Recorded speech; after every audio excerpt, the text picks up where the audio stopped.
Well, hello everyone. Today's podcast is going to be on the whole theme of racism and mental health.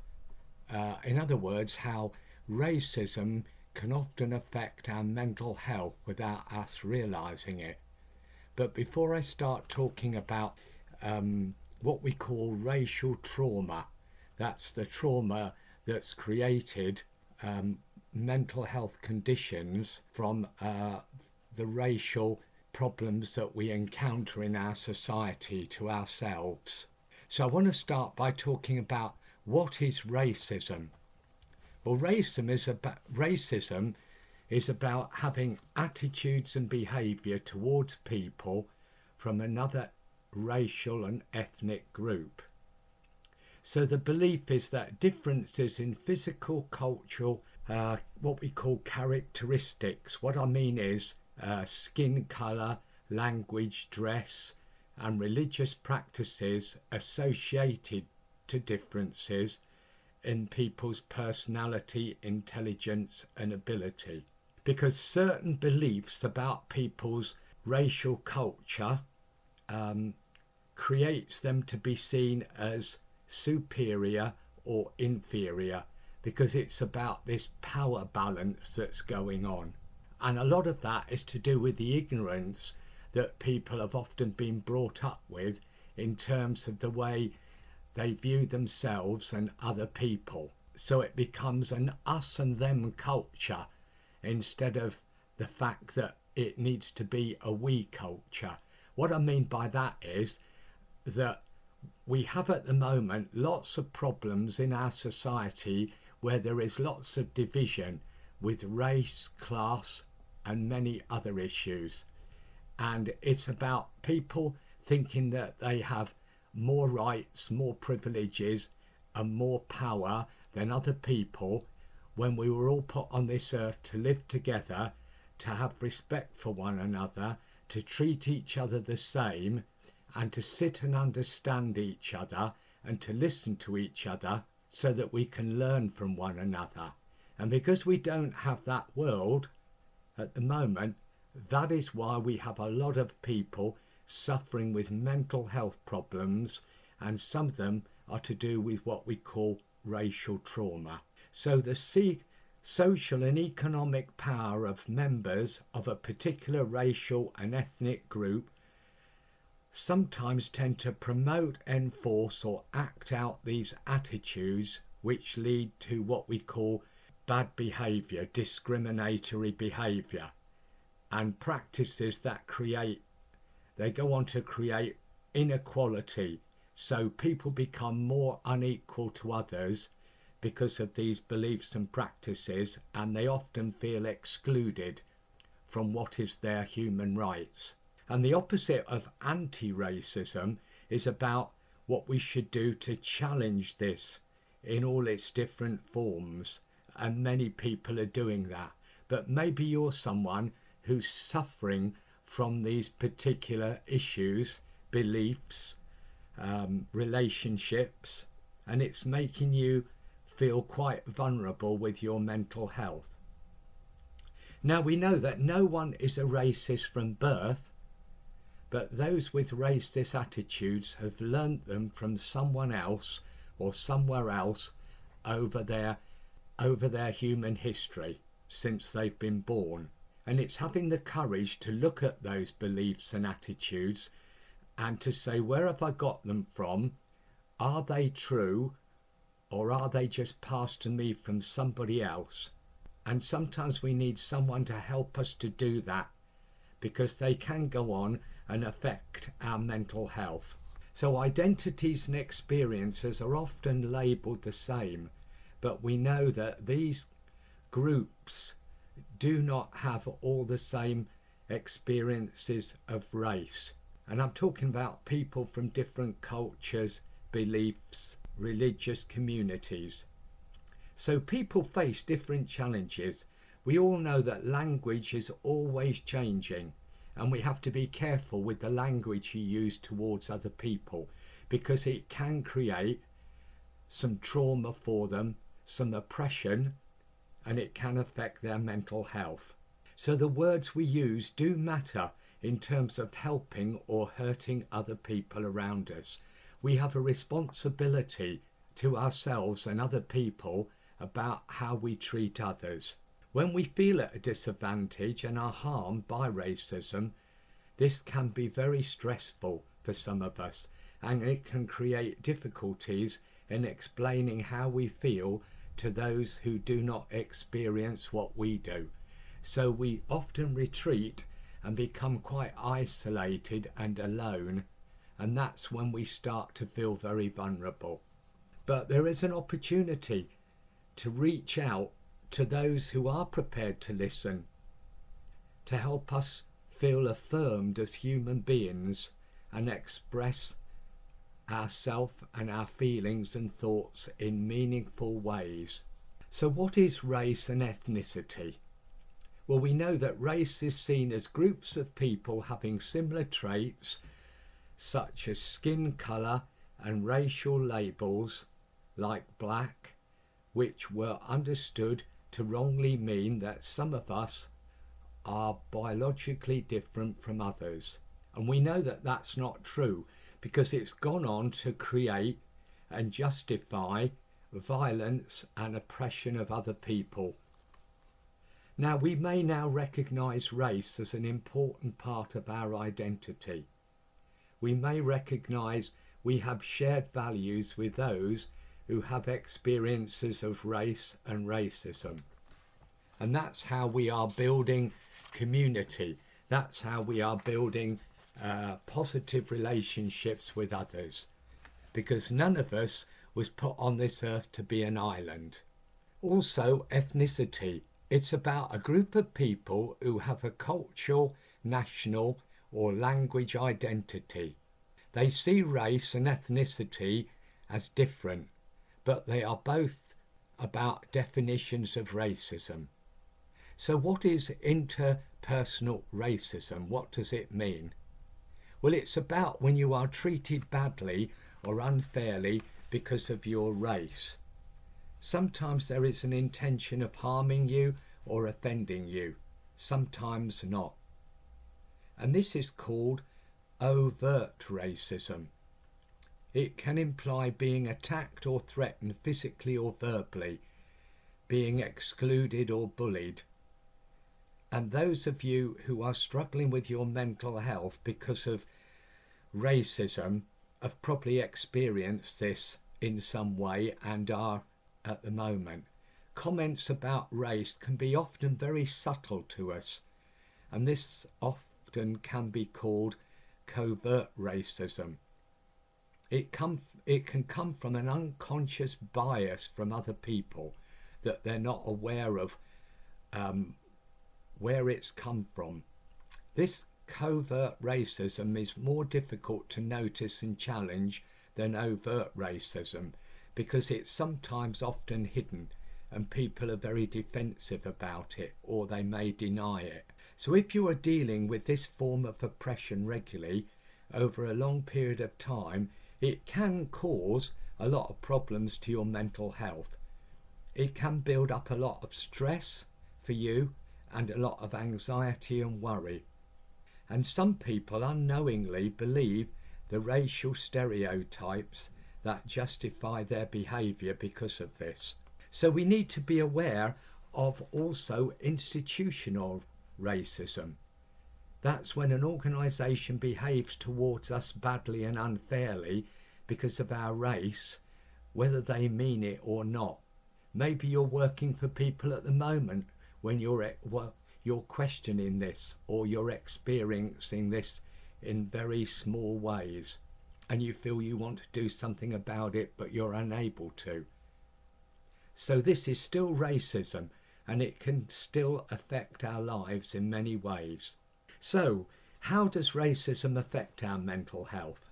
Well, through our experience of racism, we can develop some mental health problems which can go on to lead to internalising the racism experiences and leading to what I call racial trauma. Because any experience of racism can be very personal to any of us. We may experience difficult feelings and experiences. Firstly, racism can make us feel often lonely, unwelcome, and very isolated. We may feel anxious, fearful, and unsafe in our lives.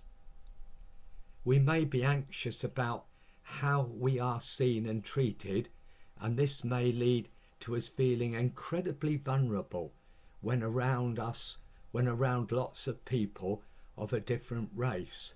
And you may feel that you are going to need to protect yourself before going to certain places due to this experience.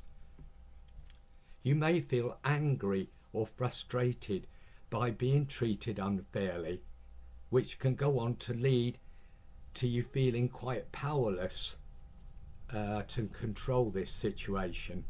You may feel stressed by the experience of unexpected abuse from another person, and this may lead to physical abuse or bullying, especially over a long period of time, because the stress, the worry and anxiety builds up as this whole experience continues to build up. And we know that stress can cause physical and health problems due to any experience of oppression or racism. And also you may feel that you're being treated different and also very strange, where you experience being mocked or criticised, and you don't feel that you fit into any group, and you retreat very much as a very vulnerable individual. And to protect yourself, you feel that you desperately need to suppress how you feel because of the fear you're living with. You have a fear which makes you avoid more abuse in order to keep yourself safe, which is only a natural thing to do. You find that you cannot express these feelings because you're feeling so bad. So they're oppressed, as I've said, over a long period of time. And then you recognise how the racism impacts many parts of your life because of this. And this can have a real impact on your health generally, as well as your mental health. So what are some of the risks to specific mental health problems? Well, there are many risks to people's mental health problems. They include anxiety, disorders, depression, psychosis, and suicidal feelings. Should you experience any of these, remember, very important to remember, it's not your fault. So now I'd just like to mention racial trauma. What is racial trauma? Well, it can be the result of the impact of racism having on your mind and body, as we've said. These may include depressive and angry feelings, anxiety. You feel very much on edge most of the time and unable to relax. You may always feel expecting some threats and dangers to your life from comments and behaviour of other people. You may suffer intrusive negative thoughts and flashbacks from very, very bad situations from the past that has caused the trauma. And you may try to avoid facing up to these feelings and thoughts because they're very hard to talk about, and the memories of those are very hurtful. And you often probably feel, I find it really hard to believe this has happened to me. So you avoid people and places that remind you of these experiences due to what we call your emotional triggers. And the triggers are those memories and those situations that remind you of those painful experiences. You may have a very low self-confidence, self-esteem as a result of experiencing a lot of this treatment in your life. And you may have physical symptoms, headaches, depression, as we've said, can lead to sweating, trembling, a racing heart, which can often lead to panic attacks because you don't feel safe, You don't feel you can be in the moment, secure, and you feel completely alone. And you may blame yourself, and that's the only way you feel you can make sense of what's happened to you or what's happening to you at the moment. So this is a very sad, painful, difficult situation to find yourself in. Now, I just want to mention 3 different kinds of trauma: vicarious and historical and intergenerational trauma. So what do we mean by these things? Because they're all very relevant to what we've been talking about. And we know that racism can impact us unconsciously from other people. This vicarious trauma can be when you're triggered by painful memories from your experiences, as I've said. The historical trauma is when you begin to understand how your racial group that you may belong to have been historically oppressed as you get more information or you talk to more people who've lived longer than you have. And intergenerational trauma is when racial trauma can be passed down families from generations. So it's very important, isn't it, what we believe, to question it. Is it true? Has it been passed to me by my family or from other important people in my life to make me believe and think that what I do is true, when in fact it's not? And it may be oppressing you, and it may be creating you to see the world, other people, and understanding yourself in a way that's not true.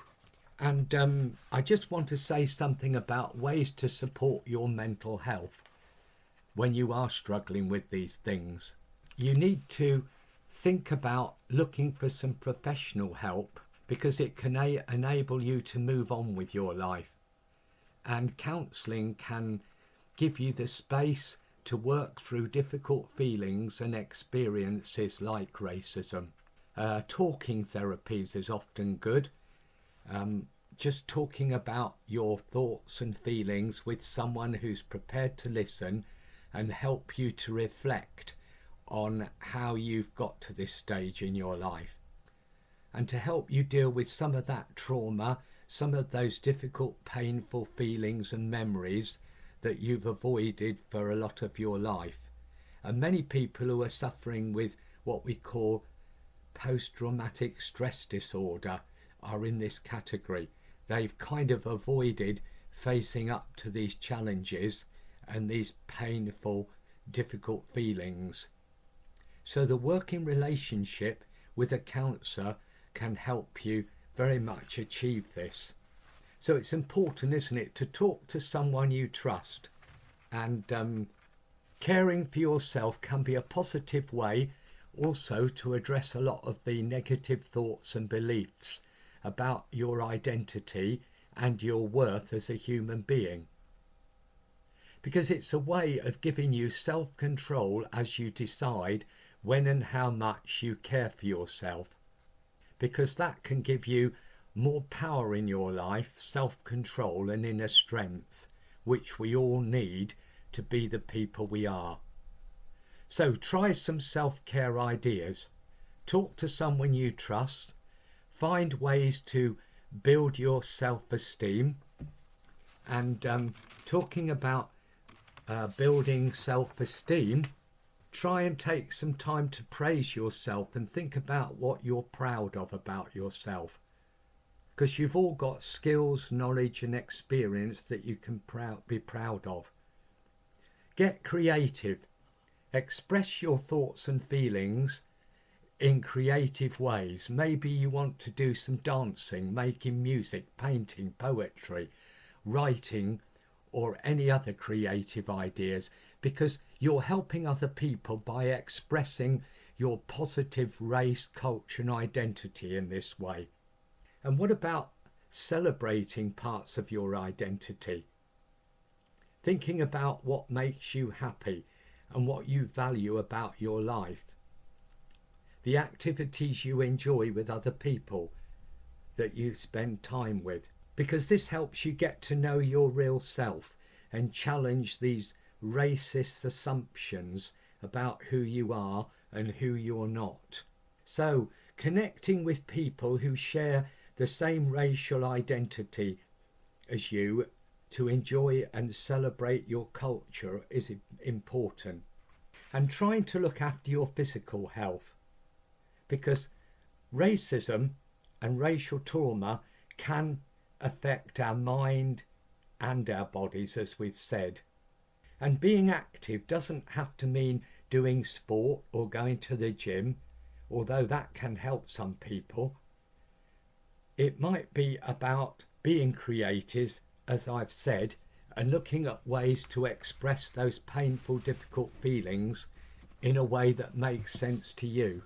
And also take care with news and social media, because often seeing news stories, especially at the moment, they're so negative and they can trigger a lot of your past painful memories and feelings and make you feel quite anxious and overwhelmed. So you might have to put some personal new boundaries in your life. That's what I'm saying.